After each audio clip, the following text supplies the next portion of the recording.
Hello again everyone, it's Toby from Toby's Urban Sketch, and today is another in this kind of series I've been doing of step-by-step sketches for beginners. And we're looking now at my more normal urban sketching processes. So we're using a very simple set of equipment that you could take anywhere inside or out.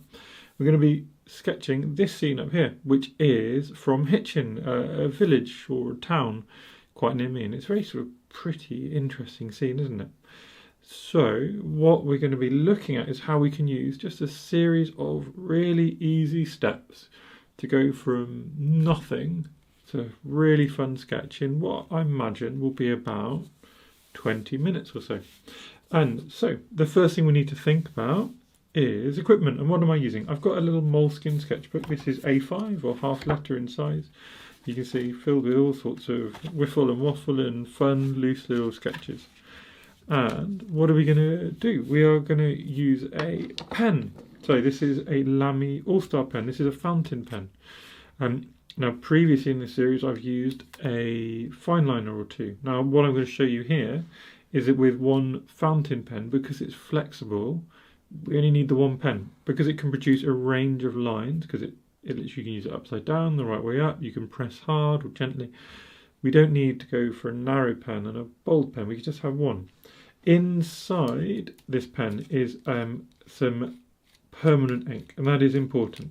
So I've got an ink converter, so I've got a big bottle of what's called platinum carbon black ink, which is waterproof. It means I can sketch and then paint on top of it. So make sure whatever ink you have is waterproof, or that you're using a fine liner or something else waterproof. And then I've got a simple brush, size 12 round. I'm just going to be using one brush today. Big tub of water off this side and my normal set of watercolours. And you can find all of those watercolours up on my website, urbansketch.co.uk. Now, if you enjoy my stuff, please do like and subscribe, and that way I can know I'm bringing you stuff which is interesting, useful or fun, but also you will see the stuff that I bring you which is interesting, useful or hopefully fun. Now without further ado, why don't we just start sketching? So step one is easy, and I like to say that all of this is easy because it's only hard if we're worried about going wrong. And there is no wrong. And I'm going to show you in this sketch how much I really mean that. So step one is shapes with our pen. If you're really worried about going straight in with a pen, you can always do something really loose with your pencil. But I'm going to just go straight in with my pen. I'll make mistakes and it's fine. And I'll make some mistakes and we'll see how we can recover from that. So I'm going to start. With this scene, we've got a vanishing point in the middle. You see how everything's getting smaller in the middle. So I like to start at the end of that vanishing point, so at the back of the street. And then, if I flip my fountain pen upside down, we get a very fine line. You see, a very, very fine line. And that means we can be really gentle, and we can find, what I like to do first is find this kind of the silhouette of the scene. And why do I like to do that? Because the silhouette defines the perspective. If we've got the silhouette in, then we've got the perspective of the scene in.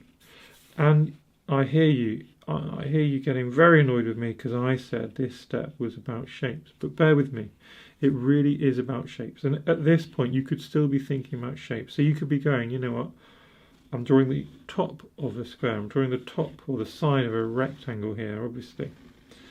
So it still is, I promise you, it's still about shapes.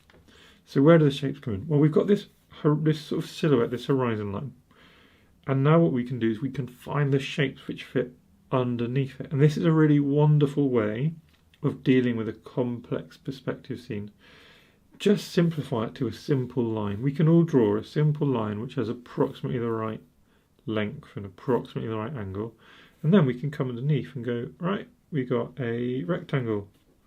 And we got a rectangle here. And then we've got a little triangle with a rectangle. And you see how all these little random lines I did at the beginning, they disappeared. And that's a really good example of a mistake that I've made, which doesn't matter. And we can keep coming forward and we'll find, you know, how many buildings are there? I've probably missed out a couple, but it's really hard to tell, and that's because it doesn't matter that I've gone a bit wrong. It really doesn't matter. As we get here, there's another mistake that you may or may not have noticed. So what's that mistake? It's that this line here, this is nowhere near steep enough. It should be much more like this, really. Instead of like this, it should be like this. Two reasons that's happened. One, I was waffling away. Two, I've kind of stretched it out so that I can fill my landscape page. And, you know, this isn't wrong. This isn't the same as the reference, but for all anyone knows, I was stood a little bit to the left, and then this street would have opened out like this. So it's not wrong, it's just different to the reference I've shown you. We have to remember with our art, this is another example of why it really doesn't matter to make mistakes. No one looks at your sketch alongside the reference or alongside the exact viewpoint that you were stood at when you did it. So no one knows if it's wrong. Only you know if it didn't quite go to plan, really. So worrying that the proportions are a bit wrong, or that this is a bit wrong, or I counted the houses wrong, there's not enough windows. No one else knows. No one else will have a clue. So don't get stuck into that. Now, coming forward, I'm flipping my pen over to get some bolder lines. Bolder lines bring things forward, but I'm still focusing on simple shapes. So we've got these complicated windows. They're rectangles today. That's no problem. And especially when you're setting out, don't feel the need. You've got these complicated windows. They don't add that much. They don't feel the need to make them anything other than simple windows. Got a window over here. And now, because we've got these rectangles here, here, and then going back, we can add more rectangles. Everyone knows, just looking at this, without even thinking about it, they know that all these things are windows. If you start trying to draw all the angles and sides of these complicated windows, it's very easy to just make it look odd or it go wrong. And you can do that. There's no problem with doing that either. But as just a way of simplifying and making a mistake, it's a really lovely one to do. It's just make it all fit. Make it fit thematically, and then it's easier for the viewer and it's easier for you. You can focus on the bits which are fun, and the bits which are fun for me are not drawing these exact windows by any means. No, I'm not that guy. I'm far too impatient. Now remember, everything is a shape. So what have we got here? We've got this van, or instead of this van, do we just have 3 rectangles? And then we've got this kind of house sticking out, or what have we got? We've got a triangle and a square. And this next house, which has got real steep perspective as well, hasn't it? Well, has it? Or has it just got a parallelogram and a square? Don't have to think about the perspective, we just drew the shapes. So, although understanding perspective and things is very useful, it's also not always necessary, because we can break things down to shapes. Just getting a few more of these little important lines which set the feel of the scene. That's like this pavement which comes across, and that really helps you understand that this is something sort of sweeping round and another street here. And then let's just have one other think about what else in this is shapes that we haven't done. It is the people. So the people's heads need to be on the horizon line. The horizon line is eye level. So we know that eye level horizon line's got to be about here, because this is the door, right? So people's heads have to fit here. And you can see in the reference, sure enough, that's right. So we can find our people's heads. That's a circle or a triangle if they've got long hair. Then add a body and legs. So what have we done? We've got a triangle, rectangle, upside down triangle. There's a lady in front. We could do a circle and a slightly bigger rectangle and triangle because she's in front. And yeah, I've moved her further forward, but I'm allowed to. I'm making changes which suit my story of my scene. Little man here, look, his head is still on this level, just his feet end up much further back. And so now we've got all these people, all their heads on a level, and they're filling our scene up. Now, little window here, little window underneath, little sign, a few more shapes, just to make some of this make sense. Again, just shapes here. And we are pretty much done with step one. So step one, shapes, which sorts out our perspective, it sorts out our people, it sorts out our van. Everything's done. And what's it looking like? Well, it's looking like rubbish, isn't it? But that's fine because we're on step one. What is step two? Step two is splashing on some colour. Now, we're going to talk a bit more about the colour this time, particularly with respect to how to choose colours, which is something lots of people have asked. Now, that's, again, maybe that's a really stupid question. We can see there's yellow signs, there's red walls. That's how we choose colours. Well, I'm going to argue there's another way to do it. Another way is by mood. So look at that sky. How do you feel? For me, that's like that overcast, slightly moody day, but not terrible, just interesting, but slightly moody. So I'm going to use a colour I associate with moodiness, and that is Moonglow. And I'm going to use textures in that which I associate with moodiness. And the way to get lovely textures with these kind of paints, so Moonglow is a very granulating paint. The way to get lovely textures is to use plenty of water, because then it paints itself, it moves around and it produces all these textures without us really doing anything. We can be very lazy. And we can just pull little areas of light in. Now, what else can we see? Like, we can see there's a lot of depth and darkness coming along all the way through here, especially in this lower rung where all these windows are. Now, instead of trying to be clever and pick that out individually, I like to just go, you know what, that all feels moody. So there's my moody colour. And now everything is much like the line work, everything is linked up. This moodiness sort of continues down this street and on this pavement. So I know it sounds silly, it sounds trite perhaps, it sounds a bit sort of simplistic, but I'm basing my colours on approximately what I see, but then I'm moving them around by actually the mood of a different area. And colours are very inherent in mood, aren't they? Red, angry, yellow, warm, blues and greens, quite mellow and calming.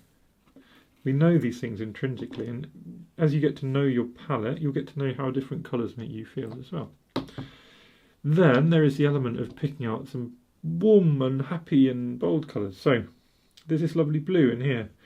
So let's put that blue across. Having used blue in one place, I like to use it somewhere else. Otherwise it just draws the eye too much. So instead of this sign being yellow, it's now going to be blue. And then we can have some touches of blue to mellow things out back there. So we've got mood, we've got this idea of uplifting, and then we've also got this idea of trying to use colours not just in one place. We want to leave some negative space in our sketch as well. What's negative space? It's area we haven't painted. So do you see how this unpainted white, it kind of pushes in, doesn't it? It pushes you towards all of this, which is kind of also the interesting bit, you could say. So I'm going to leave plenty of negative space, and I'm going to work mostly now where I've got paint already. And I'm going to just start getting a bit of warmth in there to feel like the warmth of those bricks, for example. And with all that water, that colour is going to move. So now we're still working on the feel of things, as well as getting a bit of lift, a bit of warmth, but we're also, you know, the colours, we're not controlling them so much as responding to them and being aware of concepts like trying to leave areas blank. And these three things are how I approach a lot of my watercolours, and it's how I think about especially loose sketching like this. I'm going to get a really loose bit of warm here as well. I think that's okay. It doesn't impinge on our negative space too much. And then we can sort of start coming in with just little mixes perhaps. So I'm going to just see if we can get away with just these three colours. So if I take the blue and the Moonglow, I can get something really dark and start bringing out a bit of depth in here, a bit of depth here, a bit of depth here, and got this sort of interesting, this colour scheme which of coming from just those three colours, at least to start with, really gives quite a lot of tension in the image, I would say. And then we've got to see how the colours respond and what happens, and then respond in turn to them. A little bit more warmth perhaps to just drop in, And again, let's see what happens with that. And then, you know, I've seen this and I feel there is a lot of tension, and so perhaps I want to break that a bit. So I'm going to add another colour, which is kind of alongside our warm brown, just to mellow things out. So I'm going to take some nice yellow. This is a Hansa yellow. And I am going to find these yellow signs, but I'm going to let those colours run as well. So I'm going to find the yellow signs, but I'm also going to find, why not, yellow people. Again, everything is running and jumping together. We can encourage that running together even more. We could allow these drips to come down the page. We could tap our page and let things move like that. We could use this yellow and really splash it in and find a bolt of like light and sort of powering through our image, if you like. And there we go. That, I would say, is now step 2 done. Our colours, very loosely applied, with this kind of responding rather than overly planning. We've responded to what the colours are wanting to do, and then we felt what we feel from the scene, and we're using our colours to respond to those emotions as well.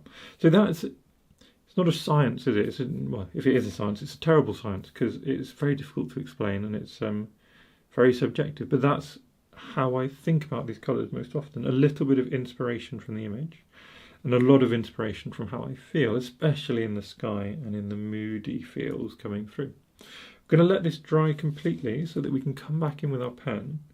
And again, how would you say this is looking? I'd go not terrible now, but interesting in that British way, which means we're not quite sure about this. But we'll see when we add that final layer of ink. We'll see what happens, and maybe we'll all change our minds and find it's actually quite interesting in the good way. It's a fun and lively sketch. So now things are dry, I hope that you can see that it's not quite as chaotic and powerful or overbearing as it was before. You can also see that this negative space is providing a nice counterpoint to these bolder colours. And what are we going to do now? Well, we're going to just add a bit more structure to the sketch with some bolder lines. So we're going to be turning our pen over and just finding shapes again to start with. And I'm going to find shapes that I've already found, and I'm going to find them with bolder lines and with more confidence. I'm also going to respond to the colours. So where this blue's got a little white gap, I can do a little sort of surround that white gap with a line and make a feature of these extra shapes that the colours have found. So we just move around and refine all of these shapes. We can also find the little shapes we didn't find before. So maybe we want to split some of our windows in two. Maybe some of our windows, let's say this one, we even want to split into lots of little shapes. And that doesn't have to be exactly what it is in the scene, but it's just getting that idea that this is quite complicated and we've left a lot out, and giving the viewer a glimpse of what they might want to imagine. And then we can work back and find those key shapes. Got that van, remember? And don't invent too much, but also don't feel like you have to stick with precision. You can see already what's working, and you can bring a little bit of controlled sort of chaos and fun to the back of this sketch. You can't see that easily in the reference. You really can't. You look at the reference and you can't really count the houses. So you don't need, well, you shouldn't even therefore be able to count the houses in the finished sketch, because then you've invented a lot. If you can clarify something that much, then you've invented it, you've made it up, because it's not there in the actual reference.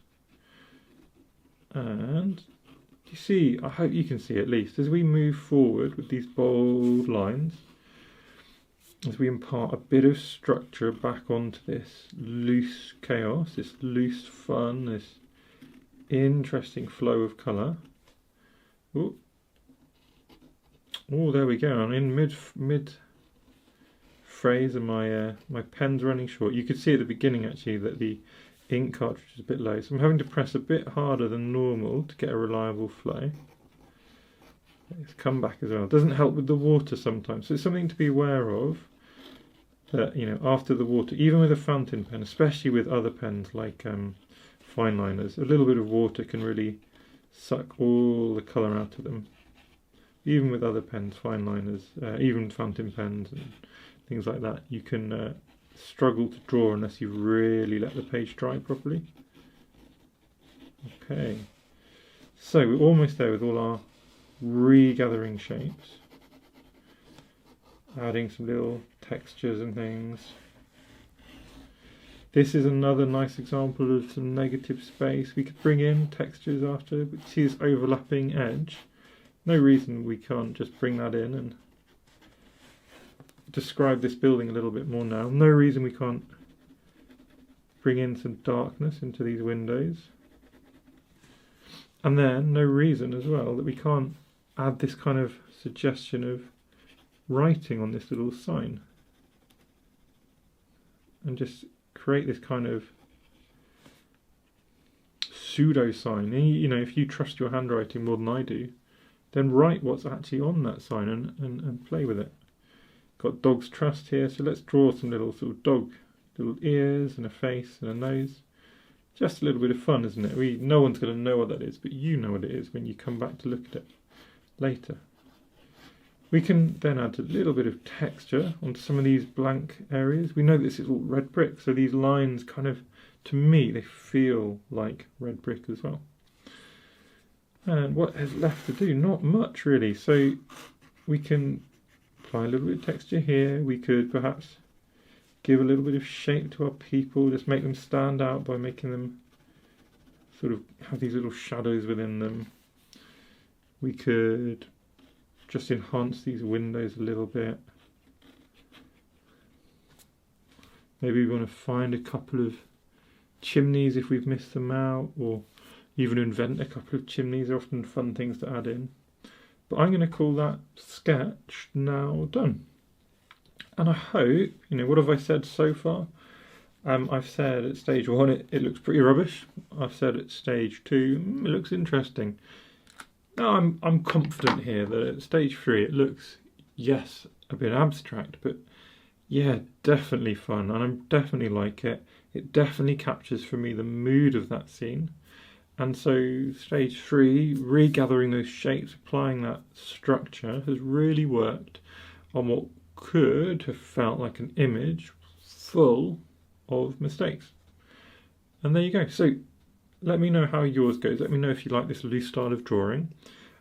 Do feel free to share with me on Instagram. You can use hashtag sketchloose, tag me at TobyUrbanSketch. And of course, please do like and subscribe to my channel here. Really love the support and looking forward to bringing you more sketches like this. So thank you everyone for watching my little sketching videos. If you enjoy my content, please do subscribe to my channel because it makes me really, really happy. Thanks again.